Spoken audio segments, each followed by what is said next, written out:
श्रावणातल्या तिसऱ्या सोमवारी आवर्जून भक्त मंडळी ब्रह्मगिरीची प्रदक्षिणा करतात.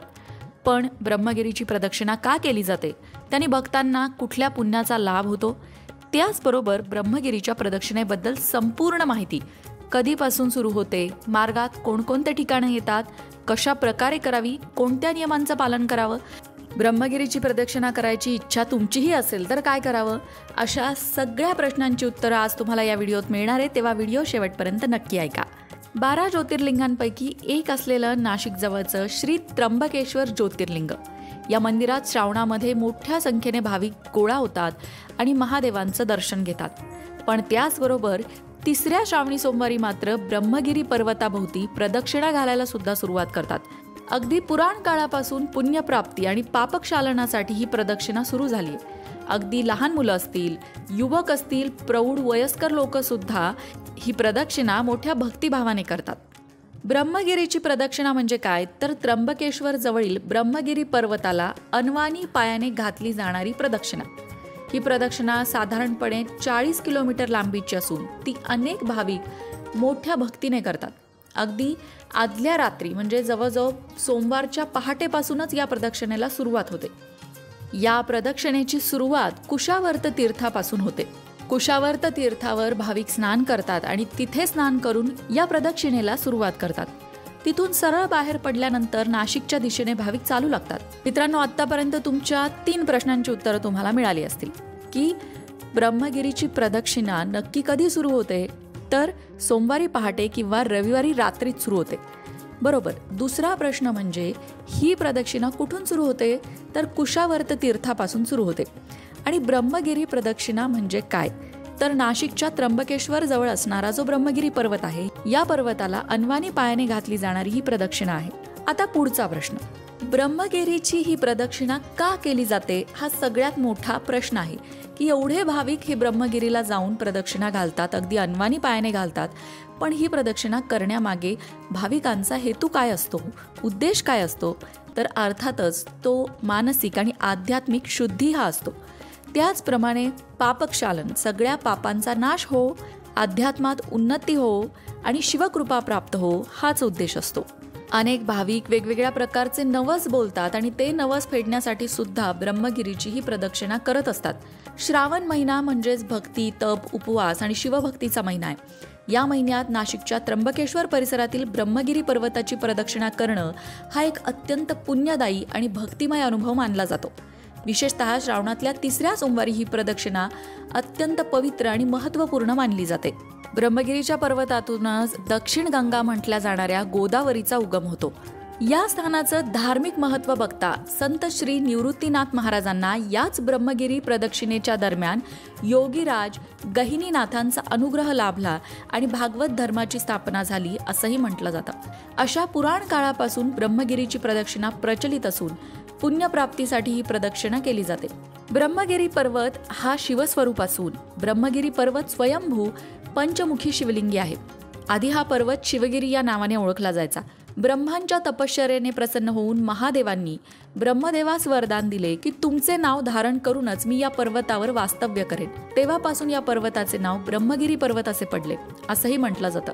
या पर्वताला एकूण 5 शिखरं असून त्यांना शिवाचे पंचमुख म्हटले जाते. तिसऱ्या श्रावणी सोमवारचं महत्त्व का, असा प्रश्न विचारला तर त्याचं उत्तर असं आहे की गौतम ऋषींनी इथे घोर तपस्या केली असा पुराणात उल्लेख आहे आणि त्यांच्यावर प्रसन्न होऊन गोदावरी पृथ्वीवर अवतरली.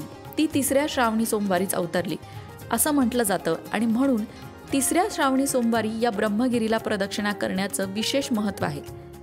तिसऱ्या श्रावणी सोमवारी ब्रह्मगिरीला प्रदक्षिणा केल्यास आणि दक्षिण गंगाजीला म्हटलं जातं अशा गोदावरीच्या उगमाला प्रदक्षिणा केल्यास सप्तसागर स्नान घडतं, इतकं पुण्य मिळतं असा धर्मग्रंथात उल्लेख आहे.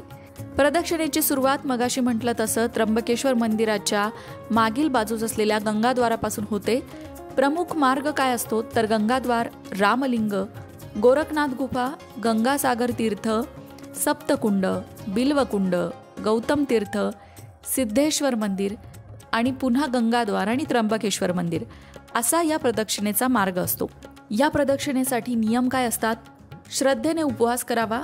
काही जण पूर्ण उपवास ठेवतात, काही जण जलकुंभ वाहून नेतात, पाठीवर पाण्याने भरलेला कुंभ वाहून नेतात. ओम नमः शिवायचा सतत जप चालताना करतात. काही जण दंडवत घालत ही प्रदक्षिणा करतात. ही प्रदक्षिणा पहाटे 4 ते 5 वाजल्यापासून सुरू होते आणि संपूर्ण प्रदक्षिणा साधारणतः 5-6 तासात पूर्ण होते. ही प्रदक्षिणा म्हणजे खरं तर एक प्रकारची तपश्चर्या समजली जाते. या प्रदक्षिणेदरम्यान मोबाईल वापरू नये, मांस मद्य यांचं सेवन करू नये. त्याचबरोबर सतत ओम नमः शिवायचा जप करावा आणि प्रदक्षिणेनंतर गंगाजलाचा अभिषेक त्र्यंबकेश्वर मंदिरात करावा. ही प्रदक्षिणा म्हणजे निसर्ग सौंदर्याने भरलेला मार्ग चालत असताना भक्तिमय झालेलं मन, आणि हे सगळं करत आपण आपल्या शरीराची आणि आत्म्याची शुद्धी करतो. जीवनातील ताण चिंता विसरून मन एकाग्र करतो. असा हा सुंदर भक्तिमय प्रवास आहे जो व्यक्तीची आध्यात्मिक उन्नती घडवून आणतो. मंडळी, ही माहिती तुम्हाला आवडत असेल तर चॅनलला सबस्क्राईब करायला विसरू नका आणि आमच्या फेसबुक पेजवरनं व्हिडिओ बघत असाल तर फेसबुक पेजलाही फॉलो करा. आणि तुमच्यापैकी कोणी जर ब्रह्मगिरीची ही प्रदक्षिणा केली असेल तर तुमचा अनुभव कृपया कमेंटमध्ये नक्की लिहा. या प्रदक्षिणेच्या शेवटच्या टप्प्यात भाविक तळेगाव आणि सापगाव गावाजवळ येत असतात. हाच त्र्यंबकेश्वर जव्हार मार्ग म्हणून ओळखला जातो. इथे आल्यानंतर आता काहीच अंतर शिल्लक राहिलेलं असतं आणि यावेळी भाविक मुख्य रस्त्याला लागून गौतमबारी, मग हळूहळू त्र्यंबकेश्वर शहर दिसू लागतं. तसंच चालण्याची उर्मी वाढत जाते. गौतमबारीपासून अर्धा तासाचं अंतर पार करून गेलं की आपण पुन्हा त्र्यंबकेश्वरमध्ये दाखल होतो आणि प्रदक्षिणा पूर्ण होते. एकूणच श्रावणात मोठ्या प्रमाणावर भाविक ही ब्रह्मगिरी प्रदक्षिणेसाठी येतात. रोजच्या धावपळीतून वेळ काढून निसर्गाच्या सानिध्यात आणि भक्तिमय होण्यासाठी येतात. त्यामुळेच म्हटलं जातं की ब्रह्मगिरीची प्रदक्षिणा हा एक आनंददायी प्रवास आहे. आणि श्रावणात सगळीकडे हिरवाई पसरलेली असताना हलका हलका पाऊस असताना ही प्रदक्षिणा करणं म्हणजे अतिशय सुंदर अनुभव आहे. मग मंडळी, तुम्हाला ही ब्रह्मगिरीची प्रदक्षिणा करायची असेल तर नक्की करा, पण सगळे नियम पाळून करा. त्याचबरोबर ब्रह्मगिरीची प्रदक्षिणा करत असताना तुमच्यासोबत नेलेल्या पाण्याच्या प्लास्टिकच्या बाटल्या असतील किंवा इतर काही सामान असेल किंवा कुठले प्लास्टिकच्या पिशव्या, या सगळ्या तुमच्यासोबतच ठेवून खाली घेऊन या. रस्त्यामध्ये कुठेही टाकून तो परिसर घाण अजिबात करू नका. त्या परिसराचं पावित्र्य राखा. मंडळी, वास्तुशास्त्र, ज्योतिषशास्त्र, अंकशास्त्र यासारख्या विषयांवर तुमच्या मनात काही शंका असतील तर त्या कमेंट बॉक्समध्ये नक्की विचारा. तुमच्या प्रश्नांची उत्तरं घेऊन येण्याचा प्रयत्न आम्ही नक्कीच करू. त्याचबरोबर आणखीन कोणत्या विषयांवरचे व्हिडिओ तुम्हाला ऐकायला आवडतील ते सुद्धा कमेंट करून सांगा. म्हणजे तुम्हाला हव्या असणाऱ्या विषयांवर सुद्धा व्हिडिओ घेऊन आम्ही येऊ.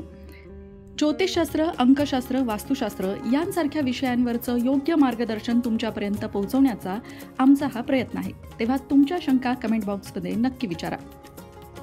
अशाच प्रकारच्या माहितीपूर्ण व्हिडिओंसाठी लोकमत भक्ती चॅनलला सबस्क्राईब करा आणि बेल आयकॉनवर सुद्धा क्लिक करा. म्हणजे आमच्या नवनवीन व्हिडिओचं नोटिफिकेशन तुम्हाला मिळत राहील.